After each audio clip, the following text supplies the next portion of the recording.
अस्सलाम वालेकुम जी।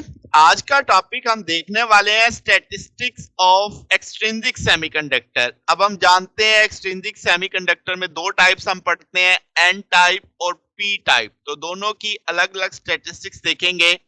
तो पहले हम देखने वाले हैं statistics of N type semiconductor, यानी आज का टॉपिक हमारे पास इस पे बेस करेगा। इसमें हम क्या क्या देखेंगे, कैरियर कंसंट्रेशन का फार्मूला देखेंगे, फर्मी लेवल का फार्मूला देखेंगे और इलेक्ट्रिकल कंडक्टिविटी का बिहेवियर समझेंगे। और इसका फार्मूला भी देखेंगे कि एन टाइप सेमीकंडक्टर में कैसे ये तीनों चीजें डिस्कस की जाती हैं। तो शुरू करते हैं। मेन टॉपिक हो गया statistics of N type semiconductor.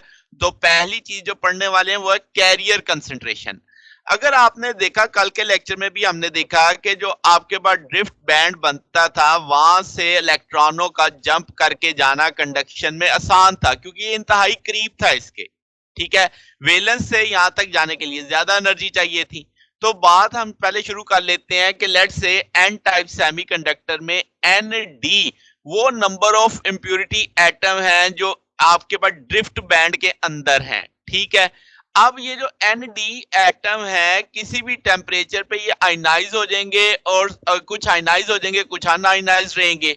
तो आयनाइज होने का मतलब इलेक्ट्रॉन निकल के ऊपर चला गया कंडक्शन के अंदर। ठीक है, तो आयनाइज एटम की तादाद मैं लिख देता हूं एन डी, ऊपर पॉजिटिव का सिंबल डाल दिया, अनआयनाइज्ड के ऊपर जीरो डाल दिया। तो टोटल जो एन डी एटम्स हैं वो आयनाइज्ड और अनआयनाइज्ड का सम होगा। सादा सा कंसेप्ट है। अगर मैं कहूं कि आपके पास जो हर आयनाइज्ड एटम है उसने इलेक्ट्रॉन दिया है किसको, कंडक्शन बैंड को, ठीक होगी बात। तो फिर वक्त मुझे जो बात समझ आएगी कि जितने आयनाइज्ड एटम है उतने ही इलेक्ट्रॉन कंडक्शन बैंड में होंगे। ठीक है, मगर वैलेंस से भी तो जा सकते हैं ना कंडक्शन बैंड में।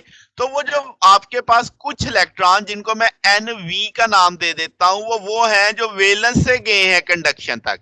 इसका मतलब कंडक्शन में दो तरह के इलेक्ट्रॉन होंगे, एक वो जो इस आयनाइज्ड एटम से आए हैं, जो ड्रिफ्ट बैंड से आए हैं, एक वो जो वैलेंस से आए हैं। ठीक है, वैलेंस से आने वाले इलेक्ट्रॉनों की तादाद इंतहाई कम होगी उसके लिहाज से जो यहां से आए हैं ड्रिफ्ट वाले से, ड्रिफ्ट आपके पास बैंड से।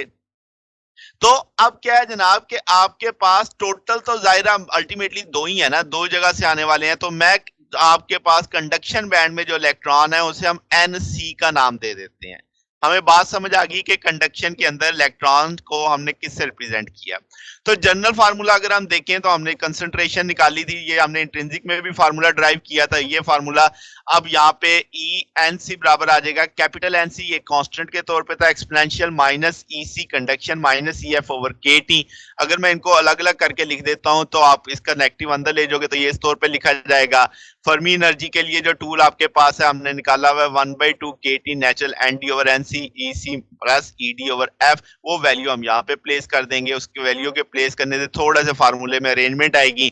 ये पॉजिटिव के अंदर है, ये नेगेटिव में, इसमें से फैक्टर काटेंगे तो माइनस के ई सी ओवर 2 के टी रह जाएंगे।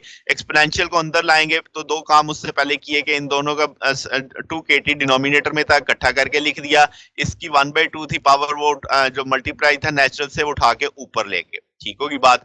अब एक्सपोनेंशियल अंदर गया तो इस फैक्टर के साथ भी, इस फैक्टर के साथ भी बीच में प्लस का साइन है, तो हम जानते हैं एक्सपोनेंशियल की प्रॉपर्टी लगाएंगे तो बीच में मल्टीप्लिकेशन का साइन आ जाएगा। एक्सपोनेंशियल जब इस फैक्टर्स नेचुरल वाले फैक्टर से ज़रब खाएगा तो ये एक दूसरे के फैक्ट को कैंसिल कर देंगे। Simple N D over N C की पावर 1/2 रह जाएगा, उसे मैंने साइड पे करके लिख दिया। अब क्या है कि ये जो ई डी माइनस ई सी है, इसमें मैं जानता हूं कि ई सी माइनस ई डी यानी कंडक्शन में से अगर आप डोनर बैंड की एनर्जी को निकालेंगे तो वो एनर्जी का डिफरेंस आ जाएगा आपके पास।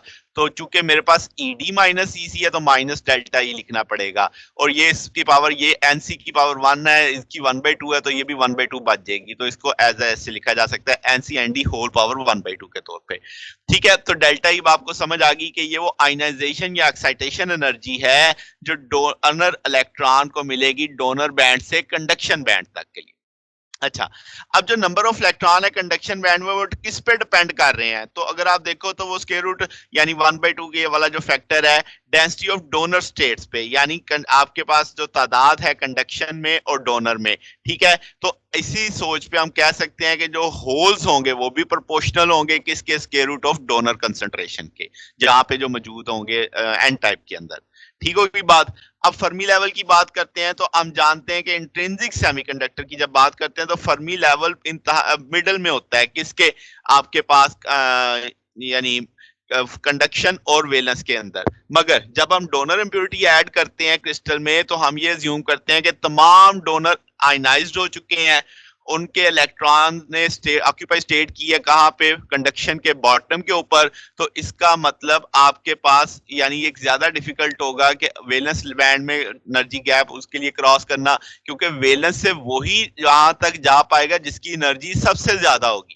ठीक है, क्योंकि नीचे वाले बैंड, नीचे वाले जो आपका हिस्सा है वो तो सारा फिल हो चुका है, बॉटम जो कंडक्शन बैंड की है, जो स्टेट्स कंडक्शन बैंड के बॉटम पे है वो तो फिल की किसने, जो डोनर बैंड से आए थे। अच्छा, तो अब नतीजे में क्या होगा कि जो नंबर ऑफ होल्स होंगे वैलेंस बैंड में वो कम होंगे। ठीक है, क्योंकि ज्यादा इलेक्ट्रॉन तो ऊपर डोनर से ही चले गए। तो फर्मी लेवल जो मेजर होगा वो probability of occupancy of allowed energy state N type semiconductor के लिए वो किसके नजदीक हो जाएगा, कंडक्शन बैंड के नजदीक होगा, क्योंकि वो लोअर बैंड ज्यादा फील्ड है वहां पे। अच्छा, अब इस चीज को मैथमेटिकली प्रूव करते हैं तो हम कहेंगे डेंसिटी ऑफ आयनाइज्ड एटम को एन डी कह देते हैं। ठीक है, तो आपके पास अब जनाब हम कह सकते हैं एन बराबर है किस चीज के, एन डी के, अप्रोक्सीमेटली इक्वल मान लिया मैंने उस सारी चीज को। तो एन एन डी ये आपके पास सारे का सारे कांस्टेंट है जिसे हम एन सी के तौर पे देख सकते हैं, लास्ट हिस्से में भी हमने इस्तेमाल किया इसको। अब आपने एन को एन डी के बराबर अप्रोक्सीमेटली मान लिया है तो आप इसे एन डी एनसी को दूसरी तरफ ले जाएंगे, डिवाइड हो जाएगा, फिर दोनों तरफ लॉगरिथम ले लोगे तो लॉग एक्सपोनेंशियल से कट जाएगा। तो सिंपल आपके पास सारे को अरेंज करेंगे तो फर्मी एनर्जी आ जाएगी E C plus K T log N D over N सी।